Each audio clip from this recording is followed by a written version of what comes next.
Hey everybody, it's Tim Sackett. I'm back with another episode of HR Famous, and I got one of the most HR famous people here with me. And I would call Daniel a friend. It's Daniel Chait. He's the co-founder. Is it still like co-CEO? Like, what's the title Remember, for CEO, for co-founder, Greenhouse? co-founder and CEO is Co-founder and CEO. there. You go. And then obviously John is your other co-founder. I get to talk to both of you guys. I don't know if like everybody gets to do that or not, but like I Only. enjoy both of you differently. And I hate both of you the same because you're U of M guys, but Great to see you again, Tim. it's great to see you. How's life been treating you? It's interesting times. There's a lot going on. There's a lot of problems to solve out there, and so you spend a little bit of sleepless nights worrying about them, but then you wake up in the morning and they're exciting things to go tackle. So it's funny because like I think if we take a look over the last like 8 years in our space in the recruiting technology, HR space, whatever tech space, one of the things that I thought was I'm trying to make sure I phrase this correctly. It is creating a solution for a problem that isn't there, and then or creating a problem and then creating the solution. One of those we do that a lot in technology where we go, "Hey, I have this thing I want to create. There's not really a problem, but I'm going to make people feel like it's a problem." And Yeah, to me, that was the whole skills thing. And I'm not saying skills at its general is bad. I think we've always hired for skill and experience and blah blah blah. But we just made this whole skills economy thing, and everyone's trying to sell it. And everyone's not really pulling it off. Over the last few weeks, though, or really probably more than the last few weeks, the thing that I think is a real problem that I want to talk about is candidate fraud. yeah. I think it's a real problem. I don't think it's something we've made up. I don't think it's like a make believe thing that we're like trying to sell somebody solutions for. I mean, what I'm seeing one is we know, and you guys have the data at Greenhouse over the last like 18 months of massive amounts of applies happening. So AI is obviously being a part of that. And then now what we're hearing from a lot of TA leaders, and I've heard even like up towards maybe 20 to 25% of candidates potentially, I think Gartner maybe had that number thrown out a couple weeks ago, could be fraudulent. Talk to me what you guys are seeing. Yeah, look, I mean, fraudulent candidates, fraudulent activity by real candidates, real activity by fake candidates, organized Real crime. activity by fake I candidates. mean, there's all Yeah. kinds of stuff. It's like Yeah. it's definitely all happening, and Yeah. it's getting worse, not better. We're hearing it Yeah. from all sides. The thing that may confound some understanding of it is twofold. I would say number one is these things aren't happening uniformly. So when we talk to customers, some of them are really worried about these kind of like scary North Korean infiltration efforts, which we've seen in the headlines. And I've talked to Yeah. other customers who've actually had it happen to them, and they're terrified of it. Other customers are like, yeah, that's not really my problem. It's not really happening here, but I'm getting overwhelmed with applications. I post a job. I have thousands of people to sift through. I don't know where to start. And then like so different people depending on like the job and the company that you're trying to hire in have very different experiences.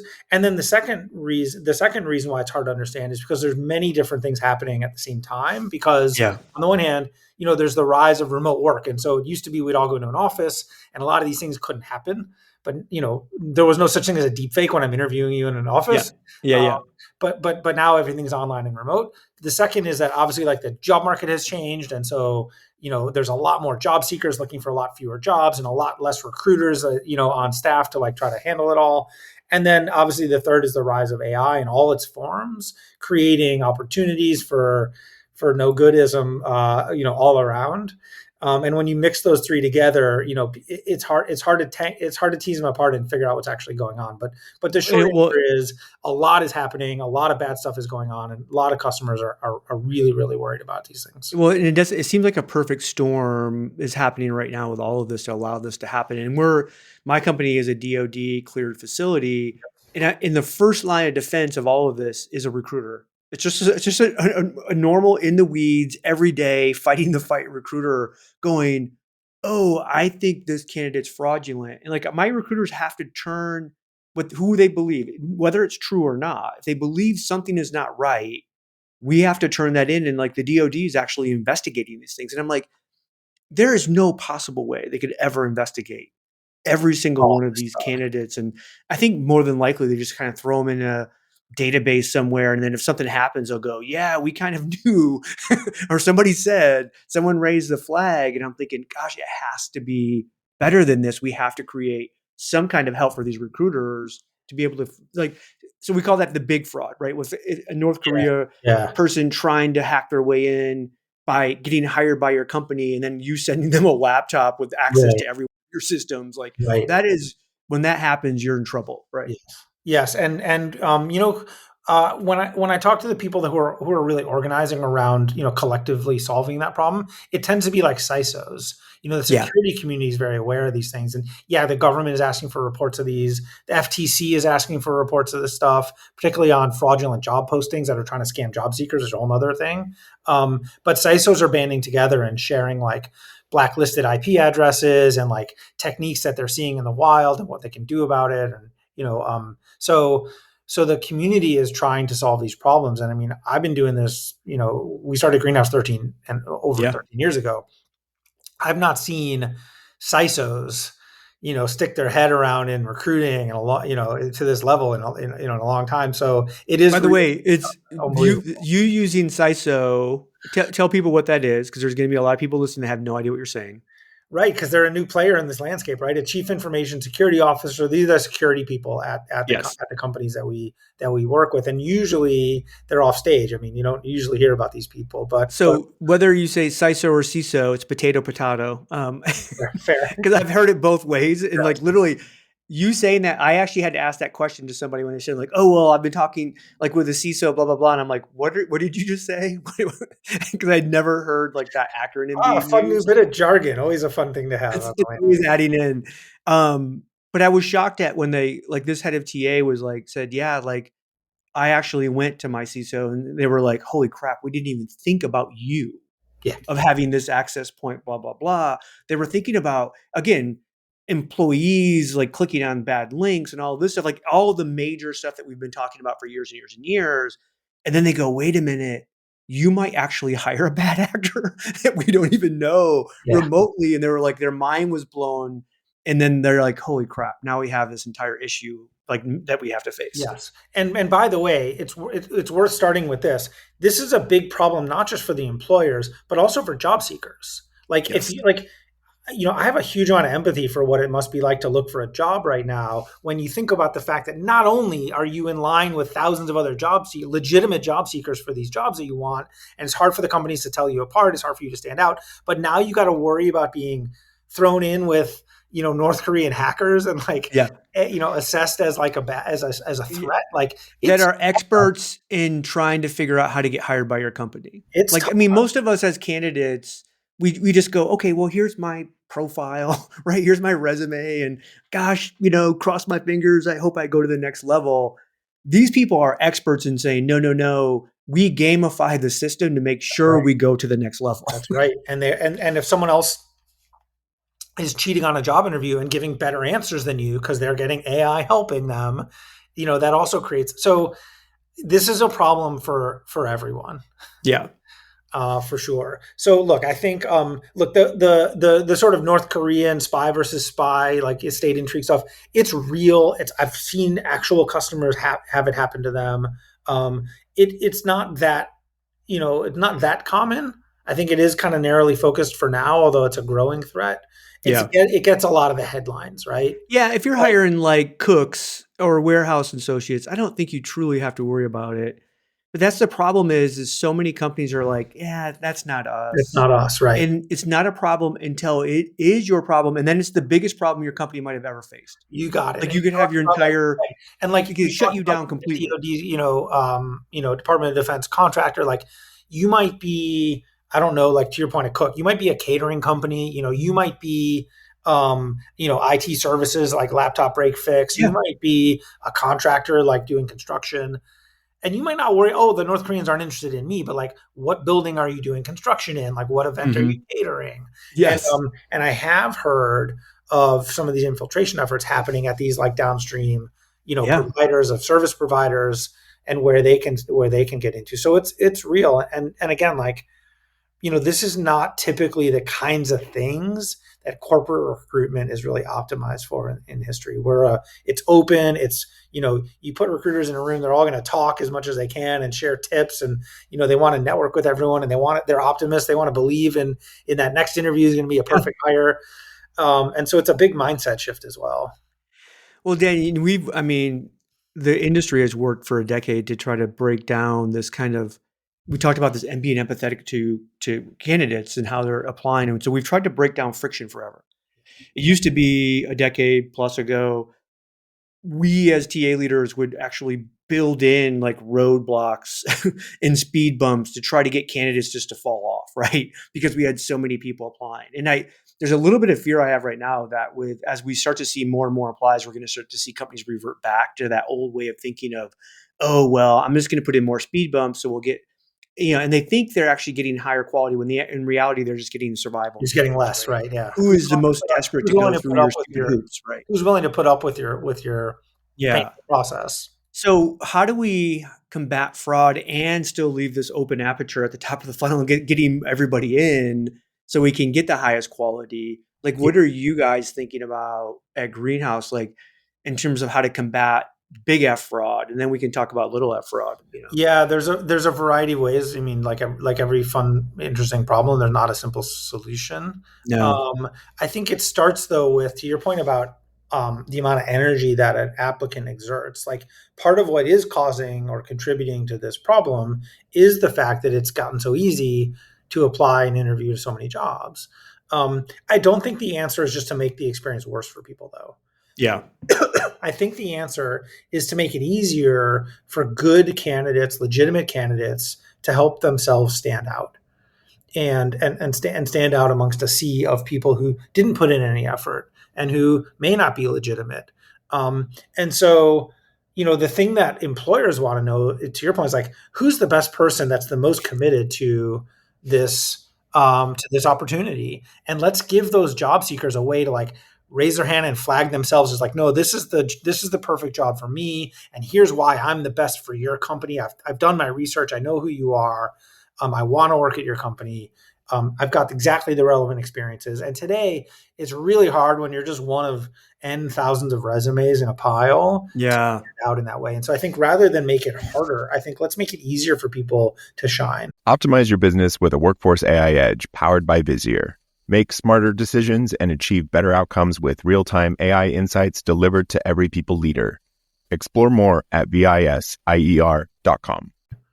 I think it's interesting. You guys have good data around this as well in terms of people's when they opt in to a certain company and they want like, job alerts and things of this sort, like we discount, I think, way too much the fact that somebody actually wants to work for you.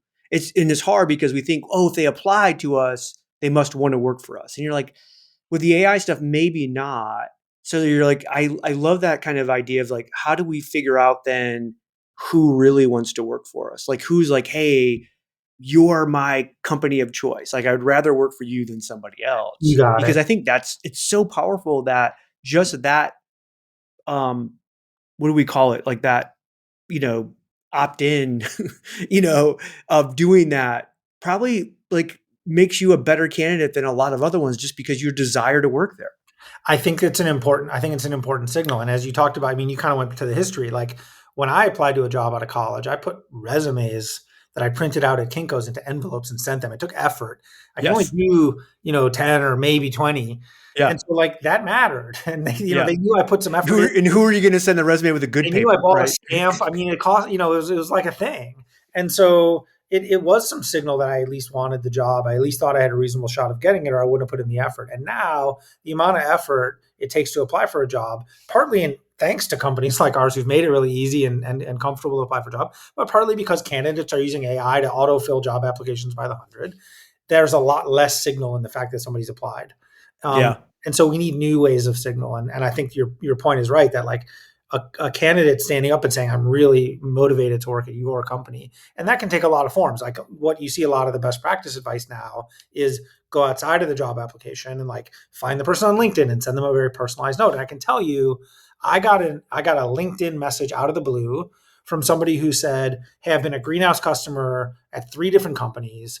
I always thought the product was great. I'm really interested in it. I'm a designer. I'm looking for my next design role. I think there's a lot of really interesting design problems at Greenhouse. I would love to help be part of the solution. Here's my portfolio. If you're hiring, Yeah. look, like, yeah, you better believe I forwarded that to my recruiting team. Oh yeah. Like when you have those, even if you don't have an opening, you're like, if we do have an opening, this person is going to be at the front of the line, and I we're want going to to know who that talk to person is. them That's right. that they went through the time to be able to do this. I always think too, like if I'm a hiring manager, that's the one I want, like, hey, why do you want to come work here for me in this company in this role? I want like send me like a 60, 90-second, 3-minute video Yep. where you're telling me this from your heart. I want to know. Yeah. Because some people could, and maybe some people would be shitty at it and they couldn't, wouldn't be good. But I think that like transparency of that for me would come through and be like, look, I can't, like, I don't really know a lot of what you're going to, but here's what, like, whatever. Like, I don't know what it looks like, but I'm like, gosh, there has to be somewhere that we can add that signal, right? That we go, okay, hey, this person really wants to come work for me, for this company, wherever that might be. I think you're right in that you have to be careful about these things because, you're not hiring someone to be an on-camera, actor. Exactly. You're not Yeah. hiring an anchor Yeah. for the 6 o'clock And news. maybe there's different So, mediums to do. Like you could write me a paragraph, or you could do a video, you could do whatever. Like choose your thing. But the problem is still my bias might be towards the person that did the video. I feel like, oh, they're like, that's what I like from a medium. I just don't know. Like, but again, I just think it's a huge thing for us to figure out like how that is, yeah, and that's right. And then when you think about actual fraud, Yeah. um, first it's literally like as we talked about the outside, it's kind of like there's people out there in your hiring funnel you don't even know who they are. So like you need some way of assuring your hiring managers, ultimately like your company, Yeah. that people that we're interviewing and talking to and hiring are actually who they say they are, and not just like maybe having a friend do the interview. I've heard of that, where it's Oh like yeah. send in the Yeah. smart guy to do the interview and then someone else shows up for the job. Or maybe it's actually like truly a North Korean spy, which obviously a lot worse. Yeah. There's a whole need for that. Separately, there's a whole need for like just even are the person, even if you know who you're talking to, like is it them answering the question, or is there like an AI Yeah. bot off screen Yep. doing the coding test for them? And so there's Yeah. a Oh, lot. I've seen so many teleprompter, like GPT language model, like people with on their phone that it's almost simultaneous. The person's answering the question, and the candidates are like, "Gosh, that's a great question," and they're kind of like biding a few seconds so that it comes. Like, well, as I think of it, like then they start like they're just reading and like. So there's all kinds of tech, like people are trying, like, oh, did their eyes leave the screen? Are they reading something else? Right. I had a Or customer the tell me that. person doing the interview from the IP address, does it match? Like if it's from New Jersey, but they're telling you that they're in Austin, like why is there these kind of things? There's always little pieces of tech that Yes. potentially could be kind of put together to go, yellow flag here. This person might not be who you're talking to. Yeah, I had a customer tell me that they caught someone, or they flagged someone because every time they asked a question, the person would cough and take a drink of water. It was Yeah, like, yeah. yeah, once or twice you got to Ah, like, hang on a second. that's a great question you're asking. It's like for an hour-long interview, like every single time, like taking that pause is like a little obvious. So there are these. By the way, I played craps the other day. I was on a cruise ship and played craps. And before the guy threw the dice, he had to take a sip of beer every single time. And I'm like, oh, can you just get on with it already? You're annoying. And I would do that if I'm interviewing Was somebody. he still able to find the dice, or I don't know? So yeah, like again, and like maybe that works. I heard a thing also where like they're asking people to hold up their hands because apparently a deep fake can fake your face, but it can't fake your hands yet. So yeah, well, it shows like the weirdness of it when you do that. So like that's all fine as far as like that is what you might want. I mean, I would give the same advice: do that right now because it's kind of the best we have. Yeah. But those are not systematic solutions. If you have a determined bad guy, the technology is going to get better. It's going to be able to show hands. Like, yeah, your point is going to be able to answer the questions quicker. So you're not going to be able to train your hiring managers. Like, there needs to be a more systematic approach, I think, to tackling these. I had a TA leader go, "Is this really again that big of a deal?" Which I think you and I both go, "It's a big deal and it's growing." Because they're like, well, as soon as we do the I-9s and we do the background check, like they're going to get caught. And I'm like, ugh. I don't really like to admit this publicly, but at one point in my career running HR at Applebee's, I had the same Hispanic cook working in 9 kitchens. And This was when I before. did the audit, it was their I-9 was valid. They had a valid ID and they had Yeah. a valid social security number. They just happened to be working 380 hours a week. Right. Right. I mean, I don't know if you saw there was a Wall Street Journal article this morning about this issue, and they talked about it. There was this woman that was running a laptop farm in Minnesota, and the North Koreans would like email her and say, "Hey, like fill in this I-9 and send it to the hiring manager," and she Yeah. did. Oh So yeah. It's it's hard.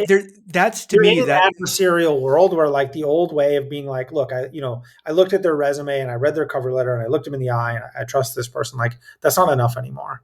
what I always wonder, like, so we've become accustomed because of the way the process and technology work that we only checked background and all of these things at the end when we finally found someone to hire because of time, money, blah, blah, blah, right? I'm wondering because of AI and how fast we might be able to do this, potentially do we start throwing this on the front side of candidates? Prove to me who you are, validate who you are, and now we'll move you on into the system, like, I or in actually the think process. it's a little different than that. So in the old days, when you had office buildings that everybody went to, the old thing, like if you were a secure, if you cared about who was coming in, you had to swipe your badge in the turnstile every morning. Yeah. It's not that you swipe your badge on the turnstile on the first day and then they just let Yeah. anyone in Yeah. Yeah. because you're wearing the company jacket. Same thing. Like you need to show who you are throughout the process. Are you the same person who applied for the job whose name is on the resume? Are you the same person that's interviewing right now that applied for the job? Could be someone different. Are you the Yeah. same person signing the offer letter that actually I interviewed, or maybe they had a ringer do it? Are you now the same person a week or a month later who I hired? And there's no one point in time. You can't say, oh, let's move it earlier in the process because that's just having one turnstile swipe. In fact, what you need is effectively you need to know who your people are all the time. And that goes Yeah. start of the funnel. Otherwise, you're talking to potentially people that are wasting your time, people that are cheating, or even threat actors at the beginning that cost time and money. And then eventually, as they become employees, you want to make sure that you still got that in place. Yeah, 'cause I think another one that I've heard recently, which we've known has gone on, and again, you go back, it really, like you said, there's a core foundational thing here around remote work, and it's allowed people to work multiple jobs, especially in the IT world, right?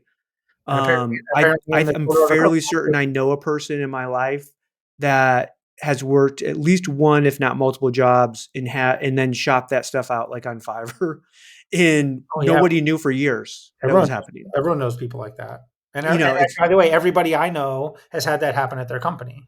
yeah, it's well, I've had it happen at mine where the client actually said, "Hey, we know this person's working another job. By the way, we don't care because their work is so good. We Okay, just need him to show up to these meetings he keeps yeah, missing because he's working this 25% of other Bob is job." still better than 50% of anyone else. Yeah, 100% of everyone else. So there's that. Okay, little fraud. You and I discussed this Yeah, kind of yeah, before we came on. Like, there's systems I've seen because I get to see all this stuff, and like people are like, "Oh, well, I can tell you that if a candidate used AI to build their resume, and when it comes into our system, yeah. it'll get knocked down because they're using AI." And I'm like, do I care that AI use like that they use now? Again, if they're lying on their resume, that's one thing, and maybe they're saying, "Hey, this was used AI was used to build this resume, so you need to dig in a little more." But even then, I'm like, there's so many systems that you're like, hey, it was built on AI. Now I put it in another AI system that showed so it doesn't look like it's built by AI. Like it's crazy. Yeah, to me that sounds like that's not something I would be concerned about. I mean, using AI to build your resume in 2025 is just called typing. Like Yeah, exactly. each word has AI in it. Like, I want it. It actually probably is a good skill. I want somebody to go, oh, so you know how to use GPT or whatever to like well, do and I some got work. news for you. Wait, The company is using AI to write the job description. You better for believe it. sure. Yeah, I mean, why shouldn't they? I yeah, mean, AI is really good at writing job descriptions. It's probably writing better, more fair, more objective, more accurate, more useful job descriptions. So I have yeah, no problem with somebody using AI to, or automation to prepare their materials for applying, or even to prepare themselves, for a test. I had a job seeker email show me this was mind blowing. He said I was applying for a CS job at Greenhouse to work yeah. on our team. and I really wanted the job. So I found everything that the company has ever published about how you hire, about the best ways to interview, about your best practices. I read everything that you've ever published about this job, about your CS approach and team, of everything. I fed it all into a GPT, and I created a trainer. Yeah. And then I sat there with this trainer and I did practice tests, and it asked me questions and I gave it answers and it rated me. And it was amazing. And I'm like, yes, you should practice for the test. You should study for the SAT. It's different than showing up for the test with the answers written in the inside of your sleeve. Exactly. Yeah. So like, to me, preparing for the test is very different than cheating on the test. And so I think it's great. I think job seekers should use tools to help them find a job and prepare for that job. I just don't think it's a little bit of insight to the future of like micro learning and really personalized learning as well. Because like, again, you could have, a bunch of salespeople working for you, all that have potentially different little weaknesses in the overview of training that we would give, like, oh, well, here's how we sell, might not hit on any of them. But then again, you can feed all this information, who they are, into like something else, and bam, here's exactly what your issue is. We're going to fix that. I think is amazing. That's right. And so I think whether you're talking about sales training or developer training or interview training, by the way, for interviewers as well as candidates, it's like, yeah, let's give very specific in the moment, ideas. So like, I think that's great. I don't think there's a problem with it. And I think this notion of using AI to write your resume or job, like, that's not a thing. Not an issue. It's like, I remember when people would say, no one's going to apply to a job on the internet. Like, how impersonal. Of course, you're going to send a handwritten cover letter with your resume and mail it to HR. Like, yeah, that didn't last. Like, those point of views have ways of being quickly made obsolete. And it might be actually the one differentiator I know somebody could have right now. I can't tell you the last time I've actually had a handwritten note with a resume in it. Like, I would be like, immediately be like, oh my gosh, mail? Yeah. It all comes full circle. Do you think so? We have to try to figure out ways to do this. We know like job samples, and again, using AI, you can create all kinds of job samples that we never could now. So like, hey, prove to me you can actually do this job. Now we know somebody could, fake that. The other piece could potentially be just this kind of we're coming back to in-person interviews. Like, we're meeting face to face. Even if I have to come to you or go to a city, or you're coming here, we're going to start paying more money to have people come in. And look, I think, for certain hires, like, I've talked to customers about this problem, and they've said for executive hires, like, absolutely. I had a customer say, our enterprise sales motion is largely face-to-face. We go fly it to customers to pitch. Yeah. So if I'm going to hire an enterprise sales rep, I'm going to meet them face-to-face because it's part of the job. Yeah. Now, it's not part of every job, so you don't have to do that for everyone. But yeah, I think if the job has that, in-person, meaningful in-person component to being successful at it, I think an in-person interview is absolutely called for. But I don't think it scales to like, you're not going to hire every SDR that way. You're not going to hire every, junior finance, person that way in a remote company. And so we need scalable ways to feel good about hiring as well. All right. I'll get us out on this. If you're a TA leader today, what do you do? How do you get started? What are you looking at? I think the first thing to do is to prioritize the issues, because there is a lot of hype and there's a lot of noise around a bunch of these different things. And so are you more concerned about top of funnel unqualified applicants overwhelming you and needing time to focus? Are you more concerned about people cheating on job interviews and hiring people that don't have the right skills? Are you more concerned about infiltration by spies? Yeah. And like, prioritize those things. And then, as we talked about, there's ways to tackle these things that are more or less systematic or more or less just like training. But like, if you're applying the wrong solution, then, you're going to have people showing their hands in a video. When really what you're worried about is, how do I filter my inbox from 2,000 down to 20? Yeah, for sure.